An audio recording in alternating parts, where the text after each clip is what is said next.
먼저 이번 대선 과정이든 결과 등을 보고 느낀 바 하나 환상을 간단하게 한 번씩 돌아가면서 이야기 좀 해보시죠. 그러면은 윤희용 실장부터 먼저 한 얘기 드립니다. 승패요인 말고. 네. 항상 이번에는 이제 합리적으로 이 투표율 등을 이제 예상할 수 없는 수준이 나왔기 때문에 여러 가지 사실은 대중들에 대한 이해가 정치권도 그렇고 저희 분석하는 입장에서도 그렇고 언론도 그렇고 상당히 좀 미진했다. 변화하고 있는 이제 유권자의 연령 및 구성이든 대중들의 의식이든 이것에 대한 정말 더 깊이 있는 이해가 정치 주변에 어쨌든 전반적으로 더 많이 필요할 수밖에 없게 되었다. 그간에 너무 얕은 수준의 대중들을 이해하는 데 가깝다는 점을 반성하게 되는 부분이 있습니다. 네. 예정됐던 결과였다고 봐요. 아무래도 막판에 문재인 후보가 이제 상승을 하면서 촉박병이다 이렇게 나오고 혹시 주식시대가 나오고 하지만은 이제 결과를 보듯이 대도조율해서 지지율의 어떤 박빙을 사실은 이제 넘어서는 그 세대를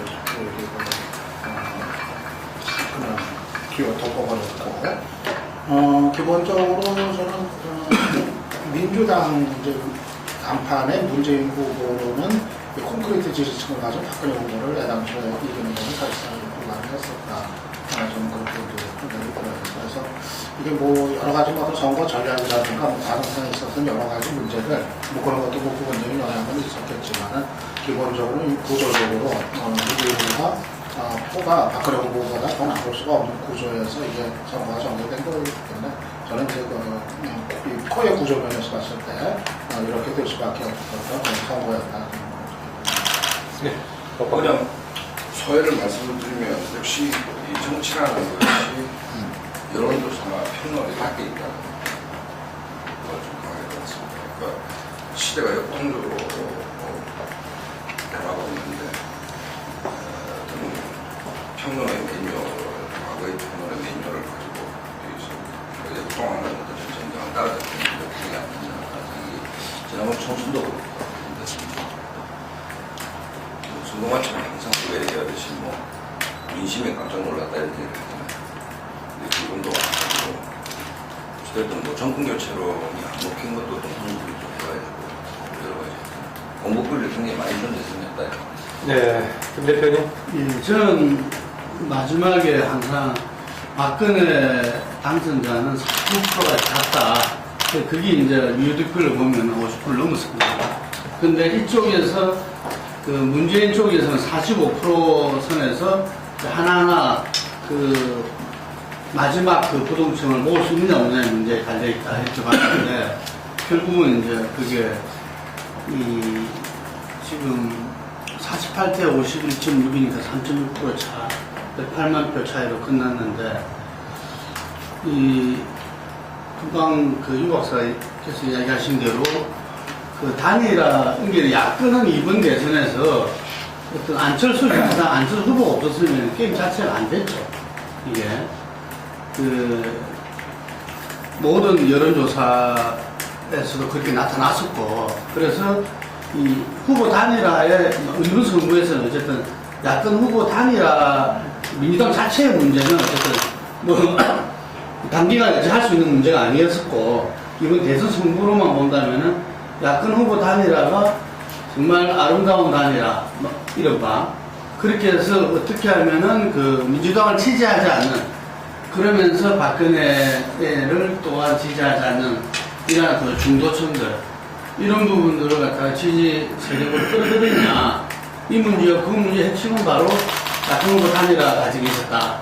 근데 야권 후보 단일화가 일방의 어떤 사태로 끝나면서 실제로 단일화가 실패했던 거죠. 예.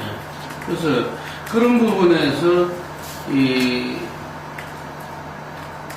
문재인과 민주당의 어떤 대선 승리가 아니라 흔히 말하는 어떤 친노 비권주의 이런 이야기를 하는데, 그러니까 그 부분에서 이미 이 사람들이 대선을 치르려고 하느냐 마느냐 뭐 모두가 그렇게 느껴졌습니다. 이 사람들 도대체 대선 출마를 하냐 마느냐. 이미 그때 전부 다 마음속에 아 이거 끝나는 거 아닌가. 마지막에는 그래도 기적을 바랬다. 뭐 그런 거 아니었나 이렇게 봐요. 그런데 그건 이제 이번 대선 선거에 관련된 문제고 전체적으로 봤을 때 2007년 이후에 정국이 실패했고 민주당이 그 다음에 12년 또 실패했다 이거지. 그러면 또 실패 이후 2007년도 대선 패배, 2008년 이은 2008년도에 18대 총선 그 패배 이후에 뭔가 민주당은 어떻게 변해야 되는가, 어떻게 해야만이 그 다시 국민들의 지지를 받아서 정권유치를 이룰 수 있는가. 이 논의가 난 이번에 다시 또 제기되잖아 지금 이제. 이번에야말로 좀 이렇게 좀 제대로 그 진행돼야, 아니면은 그 민주당은 오히려 창조적 파괴를 하는 게 좋지 않나 이런 생각이 들 정도로 오히려 걸림돌이 됐다 이런 거죠. 예, 이 비해서 박근혜 당사 같은 경우는 어쨌든 간에 그 보수 세력을 이제 총결집했죠. 어째 보면은 이 민주정부랍니까? 민주정부 97년 2002년대도 보수의 분열 때문에 된 겁니다. 이게 제가 이제 그날 보니까 우리 김한원 그 박사님께서 그 기울이는 문장에 대해서 물론 2087년도 같은 경우는 YSTJ가 더 많았죠. 더 많았지만 결국은 3당 합당 이후의 구조가 그렇게 된 거죠. 3당 91년도 3당 합당 이후의 구조가 그렇게 된 건데 이 보수의 총결집 제가 이제 거기서 누구냐 누군가 물어봐서 신동철 박사 그러더라 했는데 그쪽에서는 이미 그 유권자의 어떤 구성비 변화라든지 이런 부분들을 가지고서 계산을 끝내놓은 거지. 그래서 보수의 총결집, 보수가 분열되지 않으면 이긴다. 이런 부분들을 읽었던 것 같아요. 예. 예.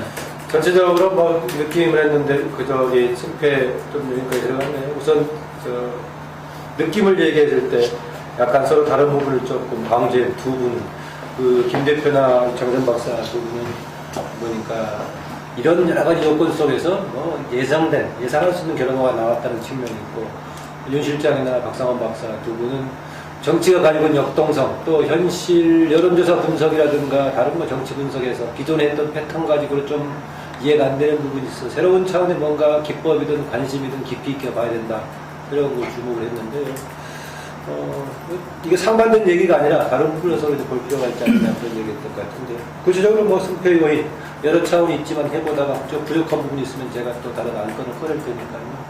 시작하시죠. 저는 이번에 야권이 박근혜 후보를 상대로 해서 이겨서 정권 교체할 수 있는 길은 안철수가 후보가 되고 민주당이 이제 총력 지원을 하는 그거밖에 없다고 생각하고 있대요.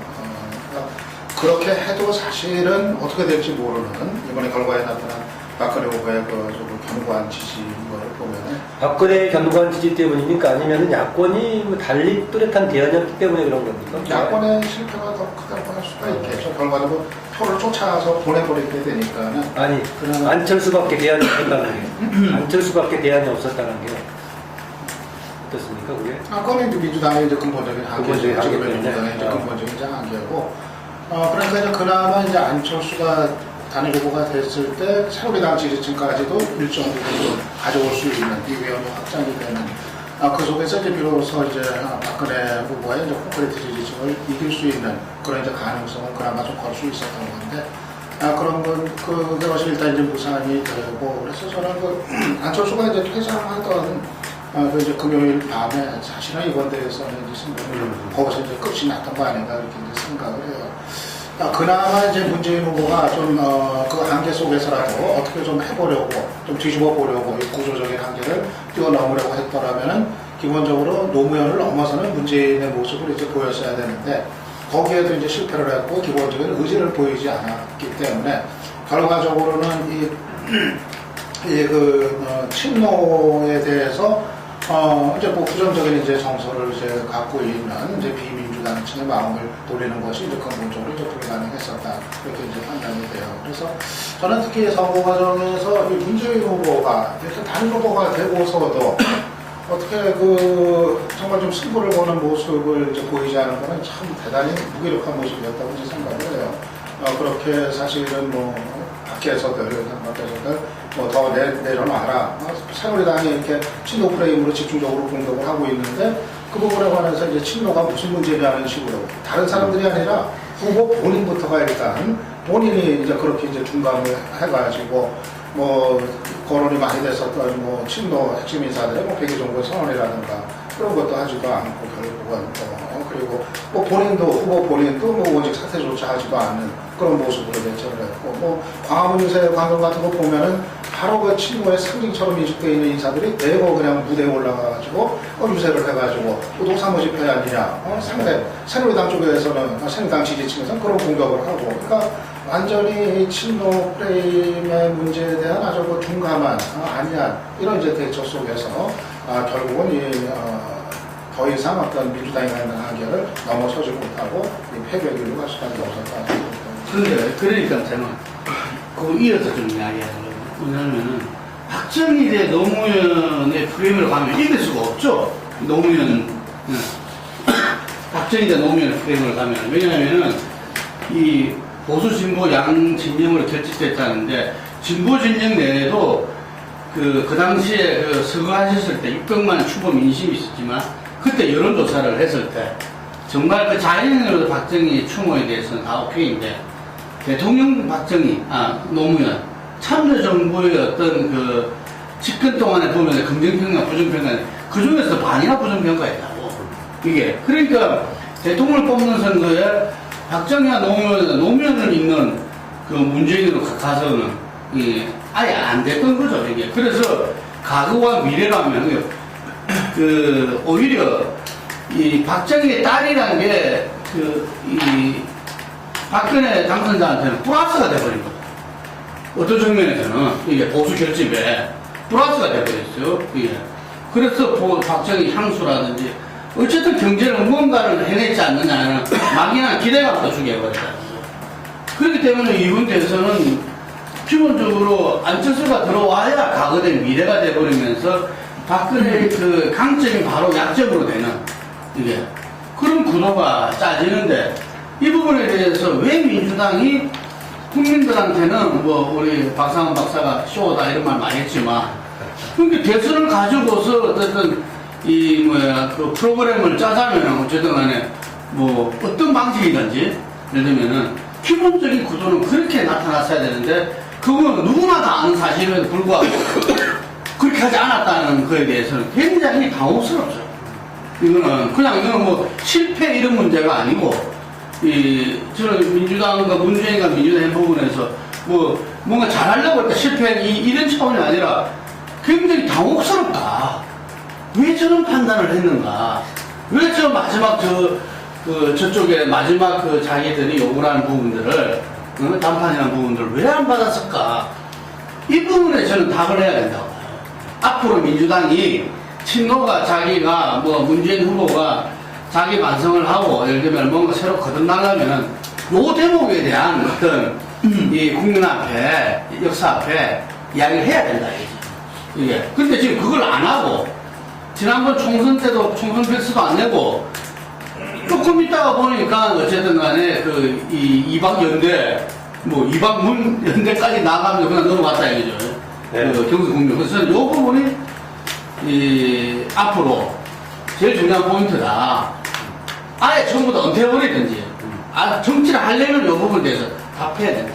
잠깐 짧게만 답해주세요. 조규숙 등은 친노 프레임을 얘기하는 것이 조중동 프레임에 늘어나는 것이다. 우분에서 왜 그러냐 이렇게 가끔 소리를 하던데.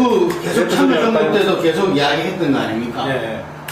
말하자면은 당시에 언론과의 전쟁을 했죠. 노무현 대통령이 처음에 91년도에 2001년도에 조선일보 전쟁을 치르면서 본인이 어쨌든 이렇게 해서 뭔가 대화주자로 했을 때 하고 집권을 하고 나서 언론과 전쟁을 할 때하고는 전혀 달랐어요. 그때 국정원전자 김창호와 기자들 갖다 치지도 못하게 하고 그것이 선진화 시스템처럼 했는데 그때도 예를 들면은 참여정부의 우호적인 인터넷신문협회의 간담회에서도 그런 식으로 이야기하더라고. 왜 그 인터넷 신문조차 조정동 프레임 넘어가느냐. 그래서 우리가 착각하지 마라 도대체. 그게 모든 것을 그런 식으로 규정해버린 거 아니죠. 그것이야말로 실패해서 이 극복하지 못하는 근본적인 그런 사상의 문제 아니냐 이런 이야기가 했어요. 작년 서울시장 보선, 그다음에 총선, 대선에 일관된 게 지도자 안철수가 있고 안철수 현상이었습니다. 안철수 현상 여기 다 뭐 저를 포함해서 다 마찬가지지만 수백 번 패널을 나가면서 안철수 현상에 대해서 토론을 했었고 안철수 현상은 한마디로 새정치였습니다. 저도 알고 들도 아니고 그 새정치의 구체적인 콘텐츠가 뭐냐면 두 번째로 하더라도 일단 새정치를 갈구하는 이공산 공작의 그 폭발적 기지가 안철수 현상으로 드러난 것이고 좀 구분돼야 될 것은 정치 신인 안철수가 그걸 다 담임할 수 있냐 문제는 좀 논외로 하더라도 그렇다면 안철수의 현상에 누가 다가가느냐가 선택했다고 새정치. 근데 한나라당은 어쨌든 총선 전에 색깔을 바꾸고 뭐 그게 새정치를 싫어했다고 볼 수는 없지만 그 다음에 뭐 이준석이나 뭐 이상돈이나 김종인 등등을 비대위 전면으로 내세우고 그걸 뭐 비판한 쪽에 쇼를 할 수도 있지만 어찌됐든 보수층에서 파란색이 빨간색으로 바뀌었다는 건 굉장히 논란이 있었습니다. 그 다음에 새누리가 이름이 막 그 당시 후보들조차도 총선에 새누리가 뭐냐 너무 낯설다. 그러니까 색깔도 낯설고 이름도 낯설고 그 다음에 당 최고 외교기구 비상대책위원회 이 20살짜리 아이들이 들어가고 문재인에 대한 건 손수를 띄고 어찌됐든 본질적인 변화인지 끝대기의 변화인지는 모르겠으나 새누리당은 그렇게 새정치라는 어떤 시대적 의제에 맞추려는 노력들이 있었다는 거죠. 있었다는 거죠. 그리고 그러면 근데 그 안철수 현상의 주인공 안철수가 싱크로율로 따지면 새누리당하고 비슷한 측면이 많지만 분명히 이 정권 연장을 반대한다고 얘기했습니다. 안철수 의료경우. 그러면 범야권에 있었던 것이죠. 그럼 그 흐름을 제대로만 탔으면 칠 수가 없는 선거라는 거죠. 왜 시대 정치를 갖고 있어요. 그런데 그거를 정치공학적으로 접근했다는 거죠. 민주당과 친노가. 그게 아까 유 박사님 말씀하셨듯이 임계점에 있을 때 가상대결과 지지도적 각도 프로들도 이게 누가 이길 것인지 모르겠다. 그 지점에서 소위 안철수 현상을 엉망을 안아버리고 민주당을 해체하고 민주당을 해체하고 안 하고 단일 정당을 만들든지 아니면 아니 후보로 나갔든지 이래 됐으면 큰 기류는 범야권이 탈 수밖에 없는 선거였는데 국민들 보기에 단일화 협상 과정에서 문재인은 전혀 양보할 마음이 없었다. 그럼 뒤집어 저 같은 보수 평론가들이 불소식이다. 지렛대로 행동한다. 쇼다. 끊임없는 공격에 대해서 국민들이 그냥 예를 들어 주박사님 제하고 경쟁적으로 토론한다 하더라도 누구 손을 뜯어줄 것인가. 진정성이 안 보이기 때문에 그거는 이 단일화 협상 과정에 안철수 현상을 수용하는 범야권이 정치공학, 선거공학에게만 매몰됐다는 비판으로 자유로울 수 없는 그 시절에 갔다는 것이죠. 그거는 배려할 수밖에 없다. 그 안철수가 강조했던 진영 논리 차원에서 보자면 근접성은 혹시 그 민주통합당보다는 박근혜 새누리당이 좀 더 가까웠다고 보지 않아요? 큰 틀에서 보면 총선 대선을 거치면서 특히 이번 대선은 이런 진영 논리를 벗어났는데 진영 논리가 강화됐던 차원에서 보자면 오히려 정권 교체론 자체가 진영 논리를 더 강하게 갖고 있었던 건 아닌가요? 뭐 그런 것보다는 어찌됐든 그 안철수로 표현되는 새정치 구체적으로 뭐든 간에 또 기득권 내려놓기든 뭐든 그것이 무엇이든 간에 그 열망은 에너지가 엄청났다는 거죠. 그러니까 안철수가 정치해보는 동안에 그 굉장히 오래 갔던 거 아닙니까? 지지도가 1위를 했지 않습니까? 박근혜 지지율을 하지만 박근혜는 실제로 이겼던 적이 안철수가 훨씬 많다고. 문재인 이겼던 적이 거의 없어요, 지금이거든. 그리고 이 중도 합리적 노선을 구체적으로 안철수 생각을 들여다보면 지금에서 한 얘기인데 아직 정교해지는 어떤 정책 비전은 없다 하더라도 두리뭉실하게 보더라도 안철수의 새정치라는 것이 가장 큰 기류였는데 근데 안철수가 명백하게 새누리 정권 연장에 반대한다 했기 때문에 범야권 인사가 됐다.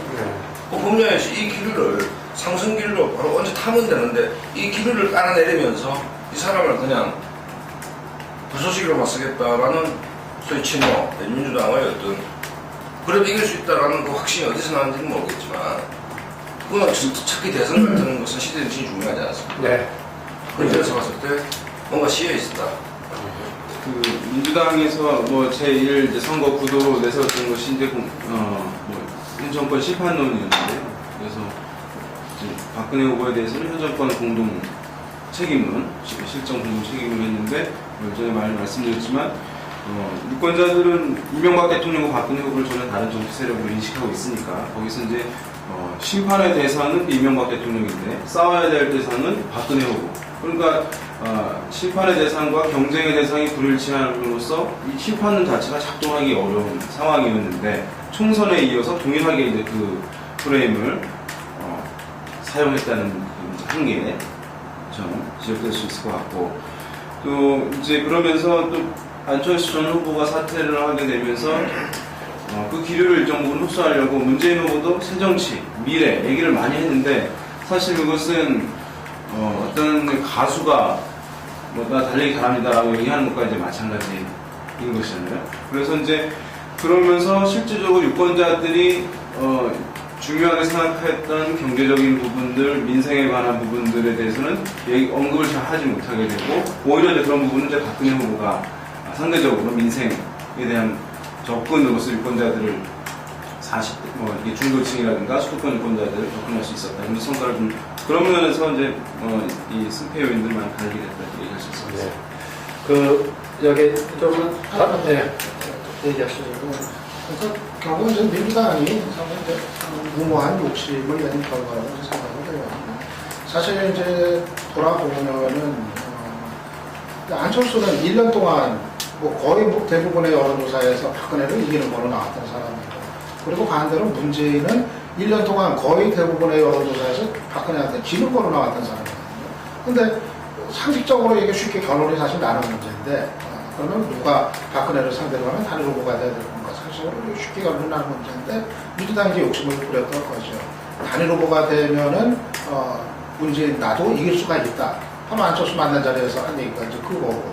그러니까는 막연한 기대, 그러니까는 단일 후보가 되면은 과거 이제 뭐 노무현이 이제 그랬으니까 뭔가 가능성이 있지 않겠느냐. 이것 때문에 결국은 이제 낭패를 본 뭐 이런 상황이라고 먼저 할 수가 있겠는데요.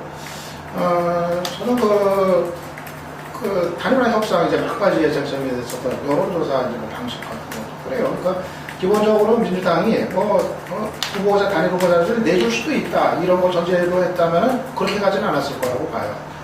그렇게 이제 꼬였던 게 기본적으로 단일 후보자는 결코 줄 수가 없다.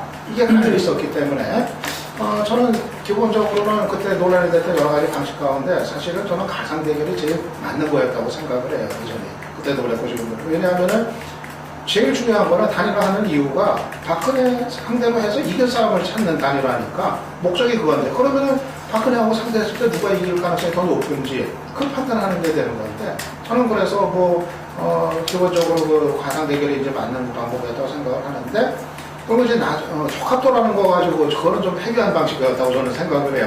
적합도라는 거를 이제 민주당에서 거론하면서 이게 상당히 문타기를 하면서 굉장히 좀 이상하게 얘기가 이제 돼버리고 이제 이랬는데, 마지막에 나왔었던 안쪽에서 제시했었던 마지막 안, 그러니까 지지도 50% 플러스 그 가상대결 50% 그거라도 받았으면은 결말은 이렇지는 않을 수도 있었다고 봐요. 그러니까 그거는 진짜 결과를 어떻게 예상을 하기가 어려운 방식이었단 말이에요. 네.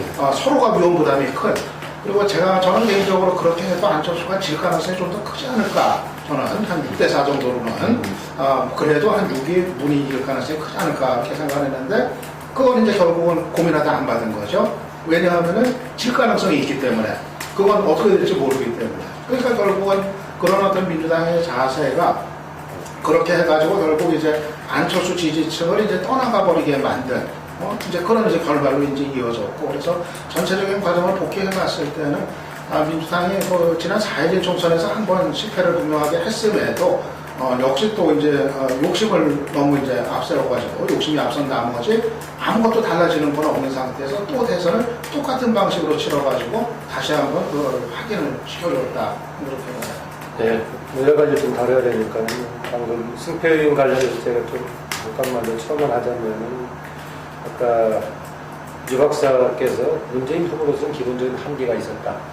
그나마 그걸 극복하기 위해서 뭔가 절절한 희생이라든가 뭔가 기득권 포기하는 모습이 보여줘야 되는데, 그것마저도 보여주지 않은 상태에서 필패했다라고 얘기하는데, 그럼 왜 이렇게 질 수밖에 없는 그 박정희 대 노무현이라는 구도로 가는 것을 시작했을까라고 볼 때는 저는 대선의 승리를 목표로 두고 처음부터 문재인이 등장했던 것이 아니라 민주통합당으로 통합되는 것에 대해서 내부 권력 투쟁용으로 문재인이 등장했고, 이후에는 후보 단일화 전략이 무전해가지고 대선까지 갔고, 그 결과가 저는 이렇게 갔다고 보는데요. 후보 단일화 과정에서는 후보 단일화 과정에서 민주당 후보론을 강조했다가 후보 끝나고 나니까 국민연대고 하면서 국민정당 얘기를 했는데, 정말 제대로 하려고 했으면 후보 단일화 과정에서 예컨대 국민정당 신당을 얘기한다든가 뭐 민주당의 의미가 없다는 식의 얘기를 했어야 되는데 계속 그런 식이었다는 말씀을 하고 싶습니다. 우리가 뭐 조금 뭐 대부분 쉬운 얘기이기도 하지만 조금씩 짚어주고 넘어갈 필요가 있다고 보니까는요, 관심 있는 부분을 각기 좀 지적해 주면 좋겠습니다. 여기 우리 18 대선의 특징이 나와 있는 투표율, 높은 투표율, 뭐 대개 답이 나와 있긴 합니다만 그 부분하고 1대1로 양 진영이 집결했던 이것을 과연 뭐 대체로 지금 보수 진보의 양대 진영 대결로 하는데 그렇게만 설명해도 되는 부분인가라는 게 있겠고, 세대의 문제 한번 또 진단해 볼 필요가 있는 것 같고요. 안철수 선생은 얘기를 했으니까 SNS 관련 부분은 SNS가 과연 새로운 여론 형성에 조금 도움이 되는 것인가, 아니면 자기 편들끼리의 새 가시 또는 단합대 성격인가에 대해서 조금 관심 있거나 아시는 분이 있으면 관련해서 얘기를 해주시기 바랍니다. 여러 가지 주제를 관심 있는 분야로 해주시기 바랍니다. 일단 이번에 투표율 관련해서 좀 짚고 넘어가야 되는데 20대, 30대도 사실 나올 수 있는 사실상 최대치가 나왔다고 볼 수 있어요. 이제 2002년 때 20, 30대가 뜨거운 투표 참여 열기가 있었다고 얘기하는데, 이번 그때랑 비교하게 되면 20대도 한 9% 정도, 30대도 한 5% 정도 이렇게 늘어났기 때문에 여기서 사실 앞으로의 선거에서 20, 30대가 이번 대선 수준 이상으로 나오기는 사실 현실적으로 좀 어렵다. 그래서 이제 고령층 유권자들이 높았기 때문에 20, 30대가 많이 나온 것이 좀 가려지는 측면이 있는데, 사실 전혀 이제 그것도 충분히 의미부여를 해야 된다고 보고, 그래서 50대 이상의 이제 50대를 중심으로 한 고령 유권자들이 많이 나오는 부분들, 89.9% 50대 같은 경우는 민주주의 선거사에서 사실은 이건 이제 어떤 합리적으로 예측이 할 수 없는, 선관위 또 데이터가 나오면 또 약간 좀 조정이 될 수 있어요. 많이 나는 경우도 있더라고요, 사실. 네, 사실 조정이 될 수 있는데 어쨌든 이제 그 흐름 자체는, 그래서 뭐 그걸 예상했던 분이 있으면 이제 그분이 합리적 이제 분이 아닐 수 있어요. 네, 그런데 이것은 이제 이 상황에서 50대 같은 경우들은 저런 부분이 있었던 것 같아요. 뭐 북한과 관련한 NLL인가 이정희 변수라든가 로켓 발사 이런 것들은 어떤 보수 성향의 고령 유권자들을 결집해주게 하는 소재 역할을 했지만 그것이 본질적인 배경은 아니다. 왜냐하면 50대는 20, 30대뿐만 보다도 더 심한 어떤 삶의 생활 문제와 관련해서 이 불안 문제에 휩싸였다고 보거든요. 은퇴를 했거나 이제 은퇴를 해야 되는 시점, 경제적 박탈감이 커지는 시점, 사회적 존재감이 약화되는 이 시점에 있어서 과연 젊은 층을 중시하는 정치 세력이 정권을 잡았을 때 오히려 수혜 대상에서 더 배제되고 제외되고 소외될 것이라는 우려감들이 굉장히 컸다.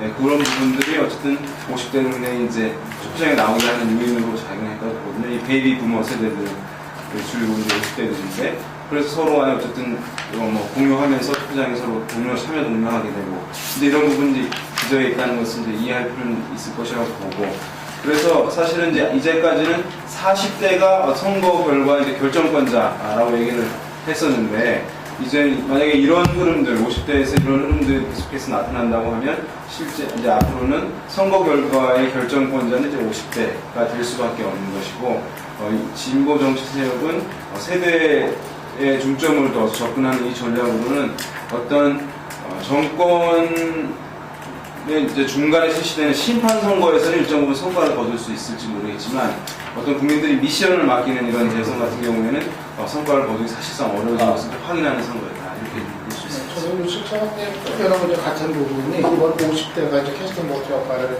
사실상 이제 했던 거, 이것이 결국 이제 불안감의 표현이었다고 생각을 하거든요. 지금 야당한테로 정권이 넘어왔을 경우에는 이제 불안감이 바로 그대로 이제 투표장으로 이제 가게 했던 거 아닌가 보이고, 그 불안감이라고 하는 건 하나는 결국은 이제 참여정부의 어떤 재집권에 대한 이제 어떤 우려, 불안감 같은 거, 이런 것이 저는 적지 않게 작용을 했다고 봐요. 사실 지금 이번 50대들이 10년 전에는 이제 노무현 투표를 많이 했었던 뭐 그런 층아니에요. 그런데 이제 그 당시 그 참여정부의 또 여러 가지 참여정부의 어떤 결과가 나와졌었던 자신들의 어떤 생활에 대한 어떤 불안감, 여러 가지 또 어려워진 상황들 이런 걸 아마 이제 떠올리면서 일단은 지금 상황에서는 그거는 좀 아니다 하는 불안감이 좀 크게 작용을 했던 것 같고 그리고 이게 결국 이제 생활상의 문제 이게 밀접히 맞물려 있었던 것 같아요. 50대 같은 경우는 바로 어떤 세대보다도 이 생활상의 문제를 이제 피부로 느끼고 또 거기에 관한 책임을 지고 있는 그런 이제 세대이기 때문에 아마 그런 거를 좀 더 적극적인 관심을 가져줄 쪽으로 야당보다는 지금 이제 박근혜 후보 쪽 이쪽을 좀 택했던 거 아닌가 이렇게 이제 보이는데 저는 대표적으로 이런 거를 이제 많이 떠올려요. 이제 그 집값 문제 같은 경우 보면 왜 50대가 여당을 지지했을까 생각을 해보면 예를 들어서 지금 집값 떨어지는 문제 같은 경우 야당은 지금 항상 집값은 떨어져도 상관이 없다. 그거예요. 야당하고 진보는 집값은 떨어져도 상관이 없다. 더 떨어져야 된다. 심지어 그런 얘기들을 하는데 그게 과연 현실의 그 국민들의 정서를 제대로 반영한 것일까? 따져보면은 사실은 지금 한국 사회에서 집 한 채를 대출 많이 받아서 산 사람들이 그렇게 대단한 사람들이 아니거든요. 사실. 그러니까 평생 동안 이제 월급 모아가지고 거기 가지고 그거 가지고 돈이 모자라니까 모자란 거 집을 사긴 사야겠고 은행 대출 받아가지고 샀는데 그게 이제 집값은 계속 떨어지고 은행에 이제 그 이자 내는 것 때문에 헛되고 하우스포어가 된 그런 사람들이면은 당연히 그거는 그 사람들을 어떤 배려하고 그 사람들이 추락하지 않게 하기 위한 그런 것들이 이제 나가야 되는 건데 그동안 보면은 야당은 항상 집값은 더 떨어져야 된다. 떨어져도 아무 상관없다. 이런 위주고 반대로 여당은 그래도 거기에 관해서 뭔가 대책이 필요하다는 얘기를 이제 하고 그러면 과연 생활인인 50대가 어느 쪽을 선택을 할 것인가? 저는 관심 갖는 쪽을 선택하게 돼 있다고 보거든요. 과거에 뭐 50대 전반 세대가 무슨 민주화 뭐 세대의 뭐 경험을 했던 어떤 이런 거를 넘어서 가지고 결국은 생활인으로서 그런 선택을 하게 돼 있기 때문에 저는 이 문제에 관해서 앞으로 야당이나 어떤 진보 쪽에 이런 그 현실 속에 들어가서 이 국민들의 생활상의 요구를 제대로 잊지 못한다면은 이거는 계속해서 더군다나 이제 50대 이상 층의 유권자가 계속 늘어나는 추세 속에서는 뭐 이건 되지도 않는 이제 상황이 될 거다. 그래서 근본적으로 야당의 어떤 노선에 대한 좀 진지한 이제 재고민이 좀 필요하다. 그렇게 봐요. 그 참고로 세대 투표와 관련해서는 제가 아까 왜 선관위 자료가 나왔을 때도 조금 염두에 한번 둬야 된다는 얘기했냐면 선관위 자료가 나오더라도 저는 당연히 50대가 제일 집중도가 높고 투표율 높을 거라고 보지만은 전에 보니까 한 5% 이상 차이가 나는 경우도 있어요. 선관위 나왔을 때. 더구나 이게 지금 그 40대하고 60대보다 10% 이하로 차이가 나버리니까 이게 이렇게 어느 정도 이렇게 딱 같이 가야 되는데 갑자기 돌출이 돼 버리니까 혹시 조금 이번 춘조사 과정에서 나온 게 과잉 좀 이렇게 대표성이 된 거 있나 이것 좀 염두에 한번 나중에 나와야 되겠습니다. 염두에 한 2달 걸리죠. 네, 그런 것 같아요. 저는 그 유목사님 말씀 이어서 좀 말씀드리면 하우스포를 박근혜 당선자가 한국에서 보복거려가지고 말씀이 놀린 적이 있습니다. 개념도 없고 그래서 저는 좀 웃긴다고 생각을 한 게 뭐냐면 15년 동안 박근혜 당선자가 정치를 하며 쌓아왔던 그 콘크리트 지지를 못지않은 게 신뢰의 이미지예요.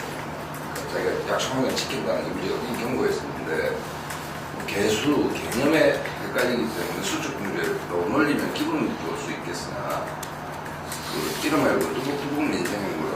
과거사 프레임에 빠지고 막 이럴 때 그렇게 들어가는 게 새누리당은 역시 그 박근혜가 선거를 지휘할 때도 또 본인이 후보일 때도 가장 어찌 보면 효과적인 전략을 구사하는 단 하나의 사람은 박근혜다. 새누리당의 대장동 이런 느낌을 그때는 좀 받았습니다. 그거에 진도 없으니까. 그래 말해서 기본적으로 5060에 대해서 뭐 정책적인 어떤 진지한 노력들이 약간의 좀 부실했다는 걸 같고 하나는 뭐냐면 다시 돌아가서 이제 저는 이건 친노 세력에 대한 저는 경외감을 좀 가졌습니다. 사실은 스스로 존경이 아니라 두려움이에요. 존경은 아니고 놀랍다. 그러니까 어쨌든 그 노무현 대통령의 참여정부가 실패했고 또 스스로 패족이라고 했고 그 다음에 비극적인 선거가 있었고 그 다음에 부활을 했는데 어쨌든 12월달 신당 창당 혁신과 통합을 통해서 33% 지분을 갖고 있고, 그다음에 4월 총선에 안명수 체제로 당권을 쥐었고, 그게 실패를 참담한 실패였죠. 야권 입장에서는 총선 패배가. 그게 먼 미래도 아니고 먼 과거도 아니고 뭐 불과 4월달에 했으니까 그 직후에 저희 당합 논란이 있는 이해창 박지원 연대를 통해서 당권을 다시 치닫고, 그 다음에 모바일 뭐 이렇게 13년생에서 문재인을 만들어냈고, 그 다음에 안철수를 주저앉혔고, 그 대권도 거의 구분홍선까지 갔고, 야, 이게 지금 이 소위 친노 패권주의 하지만 친노의 정책이 어마어마하다 진짜. 이 지점이 향후 야권이 새로운 진로를 모색하는 데 있어서 엄청난 걸림돌로 작용할 것 같다는 느낌이 있습니다. 이렇게 조직화되고 이렇게 정치 훈련이 잘 돼 있고, 그 다음에 이름하여 야권이 자랑하는 오픈 프라이머리를 통해서 뭔가를 결정한다면, 이렇게 잘 조직된 진로 세력을 딛고서 새로운 길로 나가는 게 과연 가능한가에 대한 생각이 좀 들고, 이게 정말 작은 일이 아닌 것 같아. 그 다음에 이게 저는 분당의 가능성도 배제할 수 없다고 보는 것이 이 지점입니다. 사실 일단 헤어져서 뭐 안철수 세력, 친노 세력, 비노 세력이 다 일단 제가 할 길을 좀 하고, 그 다음에 뭐 어떻게 하더라도 어쨌든 야권이 다음 선거에 이기기 위한 형태의 재정립을 하는 데 있어서 피해갈 수 없는 것이 진노의 문제죠. 이 문제는 어떻게 할 것인가, 이게 참 대단히 어렵고 복잡한 숙제 같은 느낌이 들었습니다. 네.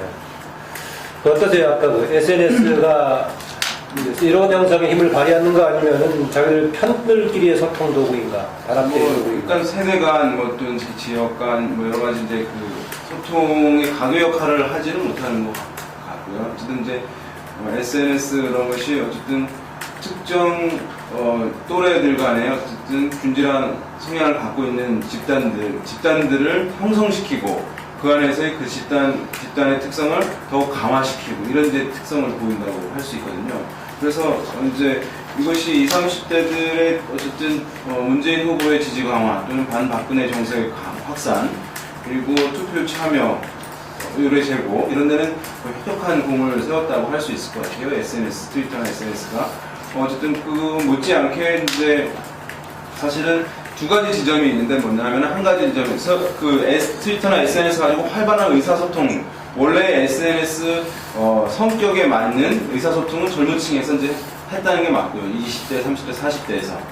그런데 이제 나이 드신 분 같은 경우에는 이것을 열심히 이제 진보 성향층만큼 활용하지는 못했는데, 다만 카카오톡이나 이제 문자 메시지 등을 통해서 나중에 투표 참여를 독려하는 부분들은 굉장히 이전에 비해서는 발견하기 힘든 부분들, 이 50대나 또는 50세 이상의 유권자들이 서로 간의 의사소통 수준은 아니지만 투표 참여를 독려하고 지지를 강화하는 그런 초기 단계의 모습들은 굉장히 많이 발견되는 선거였다.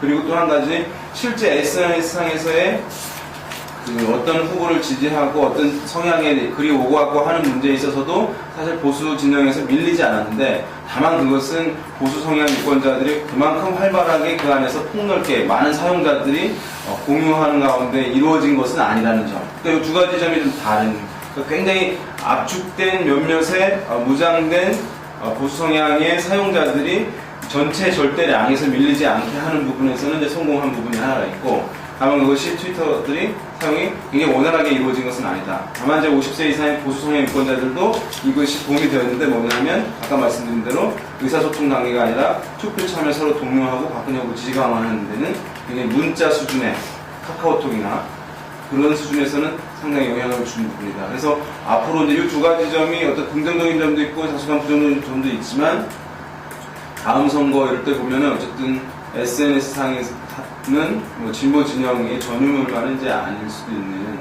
그런 부분들 확인할 수 있을 것 같아요. 자기들끼리 소통하는 데는 상당히 그 섹시하거나 과격한 용어들이 호소력이 있을 수 있는데, 그런 것들이 오히려 기존의 전통 매체를 통해서 일반에게 알려짐으로써 오히려 중도층한테 현감을 줘가지고 오히려 결과적으로 엑스맨 역할을 했지 않느냐, 이런 지적들도 그래서 많이 이게 이제 저희들 말로 굉장히 어떤 자극적이고 부정적인 단어나 그 표현에 더 이제 신경 내부적으로는 도움이 되지만은 예. 그리고 이제 부정 편향성이라고 하는데 당연히 이제 그 트위터 짧은 글에서 이제 그런 부분들이 자극적인 말들이 더 회자되고 확산되고 그것이 다시 기사화되고 하면서 반작용 효과를 이제 주는 보수 성향이라든가 중도 성향 유권자들에게 진보 진영에 대한 이제 거부감 그런 이제 특정 인물들에 대한 이제 반발 이런 것들이 더 심화되는데 오히려 그런 면에서 보자면은 SNS가 이번에 진보 진영 어떤 지지층의 확대라든가 이런 측면의 지지 강화 이 측면에서는 영향을 줬을지 모르겠는데 확대 측면에서는 결코 이제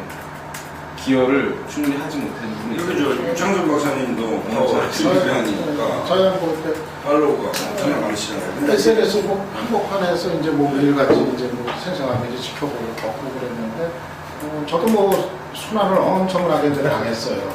특히 그 단일화가 그렇게 결정된 이후에 이제 좀 판사가 굉장히 어렵다.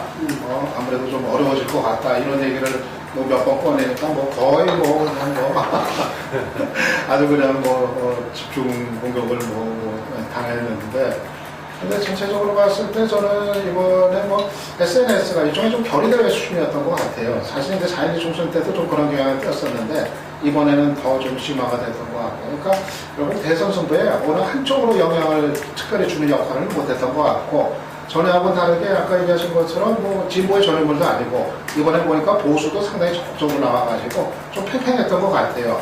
그래서 어느 한쪽으로 쏠리지 않은 상태에서 지지층끼리 결의대회 하는 정도에서 추진해야 한다 싶고 근데 저는 상당히 이번에 SNS가 이번 대선 기간에 퇴행을 했다고 좀 봐요. 굉장히 좀 우려를 많이 하는데 저는 이제 그동안 SNS 민주주의가 갖는 어떤 긍정적인 측면을 많이 이제 얘기를 했는데 이런 얘기가 좀 무색하게 좀 돼버리지 않았는가 쉽게 말씀드리면은 좀 난장판이 돼버렸어요. 특히 그 트위터 같은 경우 보면은 페이스북은 그래도 조금 좀 차분한 어떤 그런 소통의 공간의 역할이 여전히 있었는데 트위터는 거의 뭐 난장판이 되다시피 해가지고 뭐 거의 뭐 완전히 그 육두문자가 원색적인 욕설이 그냥 뭐 난무하는 이런 공간으로 돼버렸고 저는 전체적으로 그 점과 관련해서 문재인 후보 쪽이 상당히 이른 게 많았다고 봐요. 문재인 후보 쪽에 아주 그 지나친 지지자들이 이렇게 뭐 팬덤 문화라고 저는 걸 보는데 이들이 앞장을 서가지고 지금 뭐 일부에게는 민주당 그 사람 얘기 들으니까 한 300명 정도 규모가 된다고 그러더라고요. 대략 이제 그런 멤버들이 그런 이제 좀 저격수 역할을 하는 사람들인데 워낙 이제 앞에 나서가지고 너무 강경한 목소리들을 쏟아내고 특히 그 안철수에 대한 공격을 앞장서서 이제 하고 막 이제 그러다 보니까 안철수 지지층들이 이 마음의 상해가 상처를 입고서 떠나버린 거예요. 떠나버리고. 그러니까 그런 모습이 결국은 문재인 후보한테 아무 도움을 주지 않고 오히려 사람들을 떠나가게 만들어버리는 안철수 지지층도 떠나가게 만들고 또는 좀 친노를 별로 이렇게 마음에 안 들어하는 사람도 역시 완전히 그냥 떠나가 버리게 만들고 그래서 저는 오히려 지금 야당이 이번에 SNS 전략에 있어서도 물론 당이 한 게 아니라 지지자들이 한 거라고는 하지만은 결과적으로 봤을 때는 야 지지층이나 이 진보 쪽에 SNS가 실패했다. 저는 좀 그렇게 생각합니다. 저는 이제 SNS가 사실 SNS 대선이 될 것이다. 또 그거는 진보 세력에 절대적으로 유리할 것이다. 그런데 그게 좀 아니게 된 상황을 갖다가 이야기를 했었는데 그거보다 이제 그거와 좀 달리 종편이 이번 대선을 위해서 예를 들면 MB가 무리하게까지 밀어붙였다. 어떤 측면에서는 MB가 대선 승리에 상당히 기여한 부분이 있죠. 예. 여기 5명이 정편에 차지하는 부분이 많았을 거예요. 특히 박상원 박사가 차지한 부분이 저 사실은 이제 한마디로 하면은 이제 이렇게 표현을 하거든요. 이번에 전국 20, 30대는 SNS, 50대, 60대는 종편. 이게 전국 통로로서 굉장히 대별되는 뚜렷한 선거였다 이렇게 얘기를 그러니까 지금 이제 뭐 대한방송을 만들다 해가지고 옛날에 우리 그 한겨레신문 만드는 것처럼 지금 뭐 그런 움직임도 있나 봐요. 뭐 설명도 하고 뭐 어쩌고 했는데 하여간에 크게 관련돼서 이해찬 대표가 뭐 이 민주당 그 국회의원들 보고 종편 뭐 이렇게 가면 금지령을 뭐 내렸었는데 MB에는 자기 선거를 갖다가 정확하게 예측했기 때문에 자기 당선을 빼고 나머지 그래서 그랬는데. 뭐 그랬던 이야기가 지금 언론에서 봤어 그건 제가. 아니고 옛날부터 했다니까 계속 했던 거죠. 아니 그런 말을 했대 자기가. 기사를 봤어요. 자기가 그런 말을 했대. 그런데 어차피 종편이라는 것도 뭐 정부 지원도 들어가고 하는 게 세금으로 어쨌든 지원하는 거고 하는 거기 때문에 좀 적극적으로 했어야 됐다 이게. 그런 부분들에 대해서 뭐 소화병으로 그럴 일이 아니고 탄생 과정에서는 그랬다 하더라도 이왕 그것이 그렇게 됐으면 그 다음에 적극적으로 했어야 되는데 어떤 측면에서는 뭐 저희들이 다 종편에 이렇게 패널로 나가고 했기 때문에 알겠지만 그쪽에서 뭐 이렇게 저렇게 뭐 지시한 바는 하나도 없죠. 그렇죠. 요청한 바도 없고 그냥 뭐 자기 생각대로 이야기하는 건데 그것을 이제 편집권에서 상당 부분 보면 이제 조금 튀던 방송이 있죠. 튀던 방송은 뭐 편집에서도 좀 그렇게 하고 뭐 이랬던 측면도 있는데 하여간에 금방 우리 윤 실장 이야기한 대로 5, 60대 종편이 차지하는 그 정보의 그 인포메이션 제공자로서의 그 비중 상당히 컸다. 그런 부분들이. 예. 그래서 그런 부분에서도 그냥 예를 들면 대선에서는 캠페인에서 모든 부분에 다 최선을 다하고 모든 게 다 맞닥뜨려져야 이기고 특히 그 진보 세력은 보수 분열 없이 이긴 선거가 없었는데 예를 들면은 옛날에 이해찬 대표가 그랬거든. 엎어치기로 상대방을 엎어치기 하지 않으면은 진보를 이길 수 없다. 라고 했음에도 불구하고 그런 부분에서도 거의 무방비였다. 이런 이야기죠. 그리고 나서 비에 조금 풀린 모양이었는데, 차제도 SNS는 SNS에 한계할 수밖에 없다. 이게, SNS는 물론 그거 해야 되지만, 이런 종편이라든지 이런 부분들, 방송 전반에 대해서도 MBC 문제, 뭐 이런 저분 문제에서도 민주당이 상당히 적극적으로 그렇게 하는 것 같으면서도 실제 선거에 의한 어떤 제도적인 자기들 또 맞서는 기제를 잘 잡지 못했지 않았나 이런 생각이 듭니다. 종교 문제였어요.